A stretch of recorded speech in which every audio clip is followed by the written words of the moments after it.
Almighty God, who art the infinite depth of family, the ineffable sea of love, fountain of blessings, and in the store of affection, who sends peace to those who receive it, open to us this day the sea of your love, and wash us the plenty streams from the richness of your grace.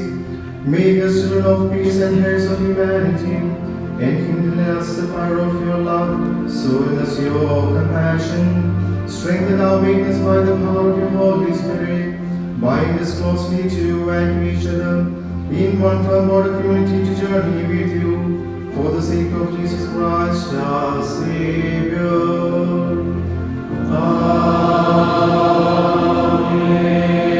Amen. Please be seated. Let us now worship God by singing from the Yalma.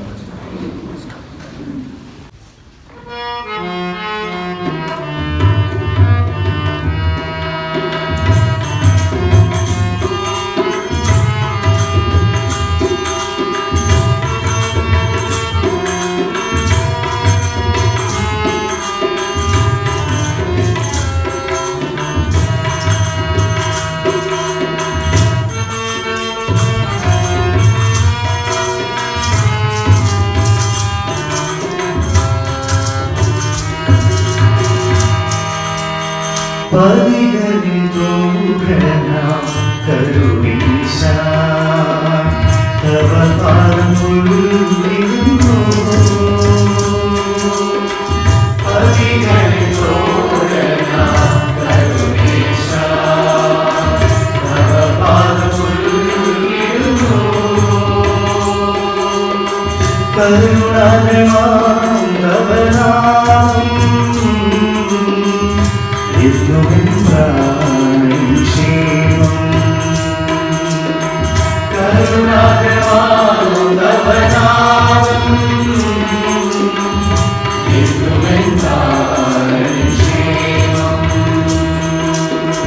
പതികളിൽ തോഴനാ കരുണീശ.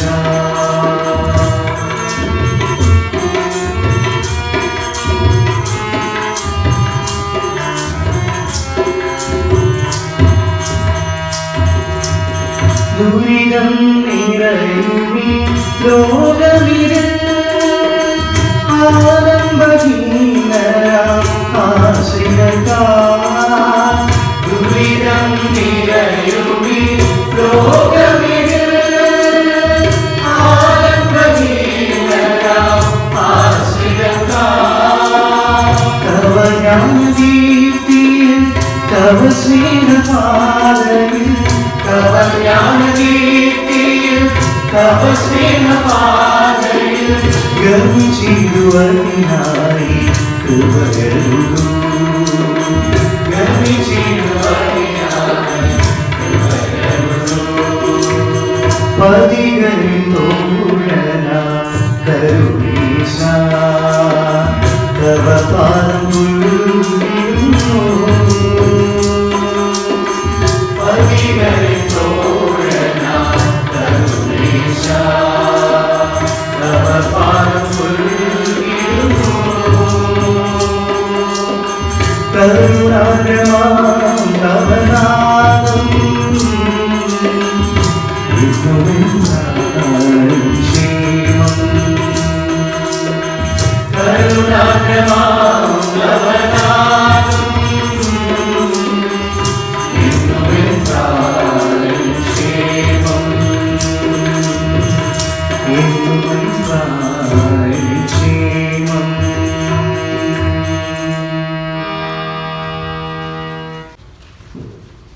Let us all admit our shortcomings before God in unison. Forgive us, O God, if we have journeyed away from the message of the cross, if we have taken our lobbies for granted, if we have hurt and ridiculed others, if we have refrained from helping the needy and caring for the destitute, if we have shown double standards and hypocrisy in our relationships, if we have segregated ourselves and others on many grounds, if we have abstained from celebrating fellowship with our fellow beings, if we lack prayer and perspective, and if we have given up the honesty and integrity of our lives. Amen.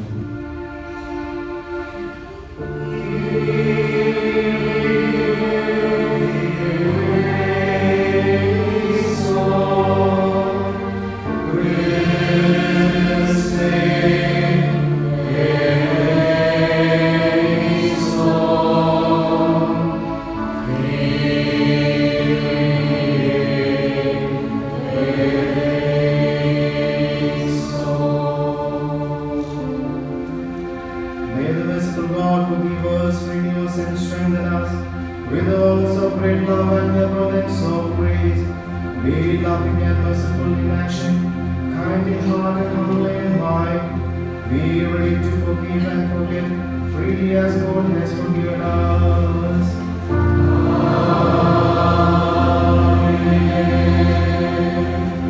May we all rise for the reading of the Gospel.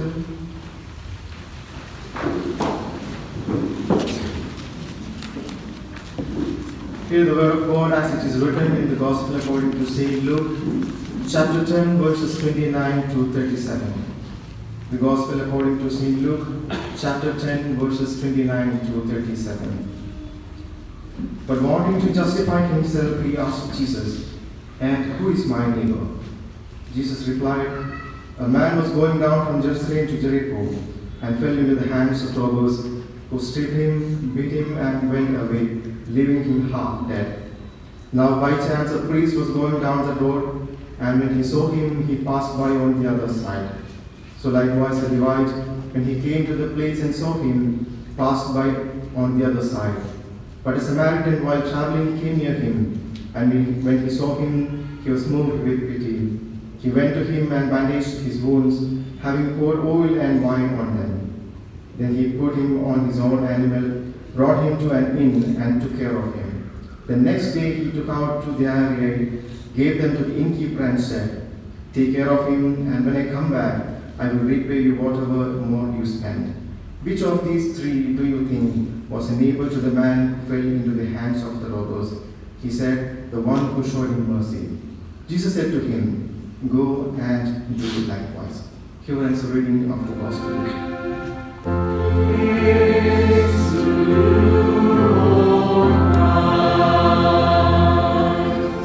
Please be seated.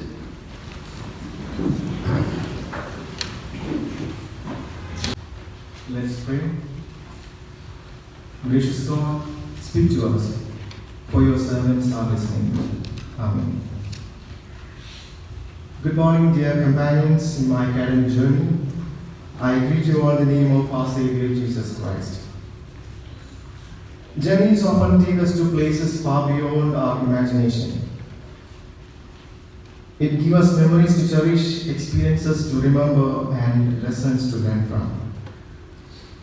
It takes us to people either to meet them on our way or to journey with us for the rest of our lives. We encounter numberless people from all walks of life on our journey, but very few remains with us for the rest of the time. Only the one who travels finds challenges and experiences of life. Jesus was a journeying human who was the way, who came journeyed to seek and to save the lost. The early Christians were called themselves the people of the way, as we read in the Acts of the Apostles 9:2, 18:25, 19:9, and also in chapters 22 and 24. They were the followers of the way of Christ, who proclaimed that "I am the way," as we see in John 14:6. But centuries past, we, the people of way, have almost lost our momentum and started lingering with the inertia of rigidity, closed boundaries, and institutionalized outlook. We have become a community that loves to be static. Now it is the time for us as the church to relocate our orientations and regain our momentum in this moving world. In this context, I would like to draw your attention to the message of the parable of the Good Samaritan found in Luke chapter 10, verses 29 to 37. Jesus speaks the Good Samaritan parable in Jerusalem, or probably in his neighborhood, as a response to the question of a lawyer about the inheritance of eternal life. The conversation ended up in a question from the lawyer's side: "Who is my neighbor?" In fact, Jesus did not answer this question. Instead, Jesus advised him about what kind of a neighbor he should be. This parable talks about the journey of four men. The journey of a traveler who a group of robbers attacked, the journey of a Jewish priest, the journey of a Levite, and the journey of a Samaritan. The road from Jerusalem to Jericho that stretches for about 17 miles was a dangerous route for the travelers of that time. It winds between bare limestone cliffs pitted with caves and are exposed to attacks of robbers. These bandits or highwaymen or robbers consisted of peasants who were unable to pay off their debt or provide for their families, turned out to be robbers. But interestingly, often the remains of their robberies were channeled back to their local villages and resulted in the benefit of others. Here arises the question about the economic insufficiency and imbalance, poverty and unemployment caused by the invasion of the Roman regime of that time. We also need to look into the political significance of this parable, as Jesus told the story in a context where there was a tension between the Jewish peasants and the priesthood, and also the temple aristocracy in Jerusalem, which were the aftermath of the Roman invasion. Scholars argue that the man the robbers attacked could be a Jewish peasant. This points to the fact that the Jewish priests and Levites were not concerned about the plight of peasants at that time. Jesus' deliberate introduction of the Samaritan in the parable illustrates its social significance also. The social structure of the society consisted of priests, Israelites, Levites, and Israelites. The storytellers would have anticipated the appearance of an Israelite in the place of the Samaritan. But Jesus makes a radical move, pointing out the social structure and hostility between the Jews and Samaritans. Samaritans lived in a conflictual proximity to the Jews, and there were continual attacks and exclusions from both sides based on the religious beliefs and practices, their ethnicity, location, and so on. But in the parable, Jesus presents a Samaritan as a compassionate human who acts beyond all human-made boundaries. It is estimated that the Samaritan spent 2 denarii, which would cover the expenses for 24 nights, a generous provision for the wounded man. He was also ready to pay more resources than the poor in aid to a stranger. Also, the religious significance of this parable lies in the problem of religious purity and pollution, revealed by the act of the priest and the Levite. They supposed the wounded man to be a corpse and refrained from touching him. According to the law, it takes 7 days for them to be purified from their ritual uncleanness. In the light of the economic, political, social, and religious significances, the parable of the Good Samaritan provides us with a refined threefold paradigm for us to become a journeying ecclesia as the people of the way in this moving world. I want to portray the Samaritan as a symbolic representation of the people of the way, or the ecclesia. The first idea that I would like to bring before you is people of the way, a journeying community. In verse 33, Luke records the journey of the Samaritan using the word odion, which means an active and continuing journey. The people of the way have to take up the journeying mission of the Samaritan. He did not stop after caring for the wounded man by the road or at the inn.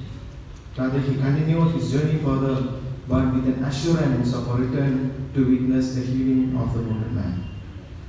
In the Exodus event, we see the presence of God journeying with the Israelites on their journey towards the promised land. God testifies this to King David as it is recorded in 2 Samuel 7:6. As identified by Walter Brueggemann, the moving tent spirituality was their form of ecclesia. But when it became an established temple spirituality, corrupted structures emerged, paving the way for social and religious boundaries and dehumanizing factors. Knowingly or unknowingly, we have imbibed the dehumanizing tendencies of the temple spirituality. It has restricted the freedom, mobility, and dynamism of the ecclesia. And as the people of the way, we need to eliminate the rigidity and static nature and embrace mobility, adaptability, flexibility, and innovation as we journey towards fulfilling God's kingdom. We, the people of the way, need to be a journeying community that encounters the challenges of the time. We need to know what is happening in the world and what God is communicating to the church today. We have to encounter the ecological problems, issues related to gender and sexuality, fundamentalism, war and conflicts, migration, educated unemployment, accumulation of wealth, poverty, so on and so forth. We need to move and pitch and shift our tents as challenges of the time demands us to do. The covenantal ties with the Holy Spirit must make the church a wheel, ever moving, living, and integrating. The Ecclesia has to take up the moving mission of Jesus Christ, a mission on wheels, as indicated in the parable of the Good Samaritan. Coming to the second idea, the people of the way, a humanizing community. Luke uses the word esplanc miste in verse 33 to report Jesus' narration about him as a humane person who was moved by compassion upon seeing the wounded man. The Samaritan was a moving altar where a humanizing sacrament was performed with oil and wine. And the irony is that the priest and the Levite use the same things to perform rituals at the synagogue. The question is, are we replicating the priest and Levite by encouraging the suffering people to reconcile with the dehumanizing structures? Karl Marx critiques the passive sympathetic approach of the church towards dehumanizing and life-negating factors. The Ecclesia's humanizing task begins when we ask, why were there robbers? Why were there poverty? Why was there unemployment? Why was there economic imbalance and instability? We cannot overlook the social, political, and economic issues caused by the Roman origin. And today, we should continue to raise questions about the structures of differentiation, social segregation, aristocracy, casteism, classism, politics, etc. We also need to seek answers to the questions about democracy, equity, and liberation. Bishop Paulos Markopoulos asserts that we don't need charity, rather we need participation in people's struggles. We need to go beyond what is required in the emancipation of the suffering. The Samaritan in the parable becomes the paradigm for a socially sensitive and sensible ecclesia. The third and the final idea that I bring before you is people of the way, a co-becoming community. In verse 37, we see the words of Jesus recorded by Luke as an imperative advice. The word poreu suggests to go, to travel, to journey, and even to die, a movement of co-becoming with the people around. The Samaritan's act advises us to go back to the tent spirituality from the temple spirituality, leaving off our rigidity and closed outlook. As the Ecclesia, we need to keep a balance between here and now and there and then. That means we have to take the responsibility for the present reality and also the future possibility of our lives, as the Samaritan has shown us. His journey with the wounded man was a movement of co-becoming, advocating justice, peace, and love, the ideals of the kingdom of God. Likewise, we need to lead people to the totality of their humanity, to total humans first, rather than new humans. To conclude, the parable of the Good Samaritan advises us to journey from churchness to Christness, undertaking the politics of humanization. It is high time that we undergo de-churching and get rid of our churchness. We need to decentralize power and deconstruct the hierarchy, journeying from the vertical model of hierarchy to the horizontal model of responsibilities, where we identify each other as equals with different roles in leading people on our way towards Christ. So let us embrace Christness, the cruciform humanity of Christ, to become a suffering church, participating in people's struggles, because the world needs the journeying people of the way with a roofless altar and a wall-less church. Amen.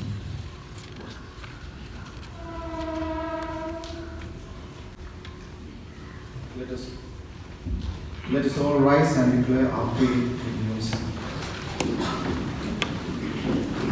We believe in the Almighty God, who is the source of everything that was created and being created. We believe in Jesus Christ, who left heaven for us and came down to earth to journey with us, to humanize us and to redeem us who manifested the fullness of humanity on the cross, who rose up from the grave and given us the hope and mercy. We believe in the Holy Spirit, who is the perpetual temple and companion, who guides us and mentors us. We believe in our holy Catholic and Apostolic Church, the co-becoming glory of Christ. We acknowledge the baptism for the forgiveness of sins. We await the resurrection of the dead and life everlasting. Amen. Please be seated. Let us all turn to the light of the intercession. Dear Lord, we pray for all the nations of the world and all the leaders who hold the offices. Grant them your heavenly wisdom, your unwavering courage to take wise and just decisions that are conducive to the voice and fragile.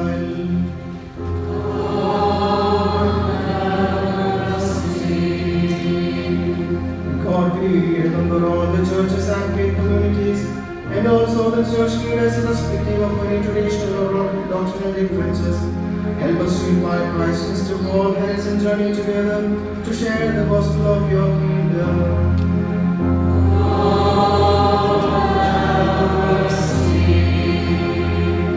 God, we pray for all who are in need of our assistance, care, guidance, and presence. Help us to dominate the true humanity that you have shown us to live them up.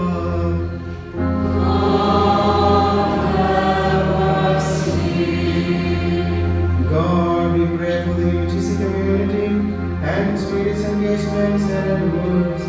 Bind us together with the Holy Spirit and nourish us to be the faithful workers of your vineyard.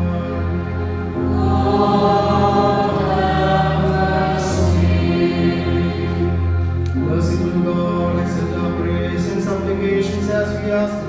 Give unto us and all like us what that is necessary, and help us to submit ourselves to your will. We ask this through Jesus Christ our Savior. Amen.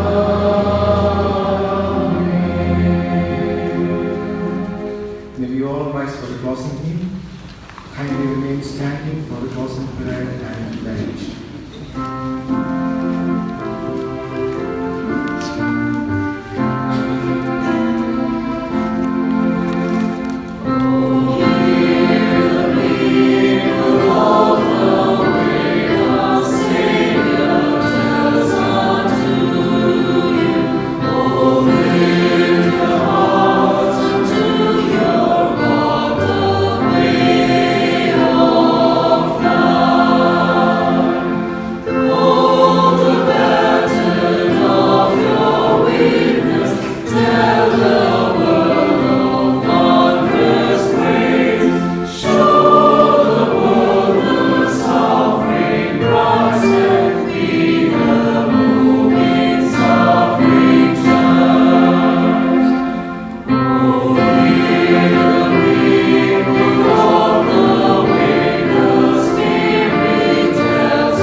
Let us pray.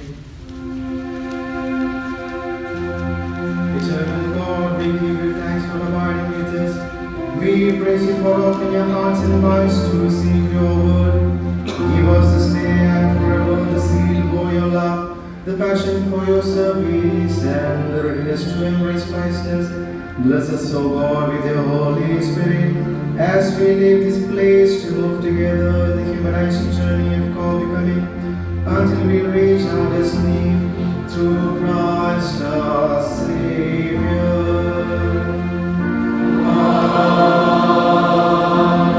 Amen. Let us receive the benediction. May our God bless you and keep you. Our God lift a countenance upon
May you all have a great day and a blessed week ahead. Thank you.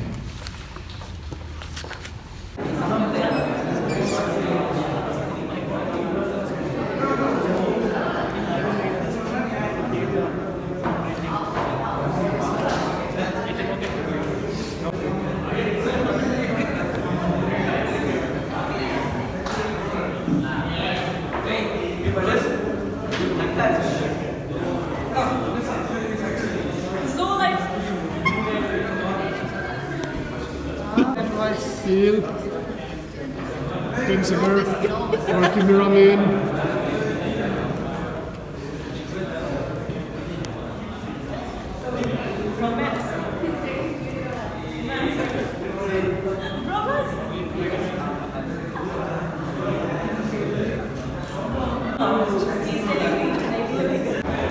Chennai together.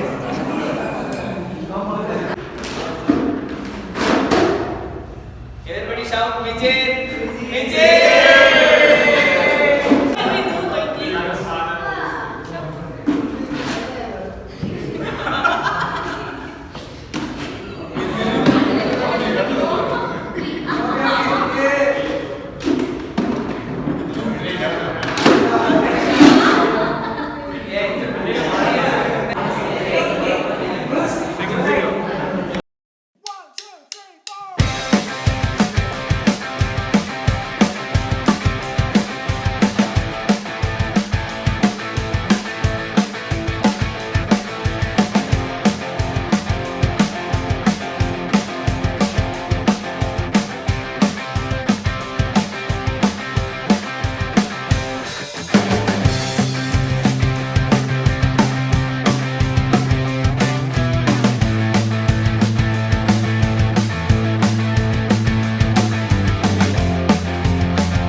Slowly, okay?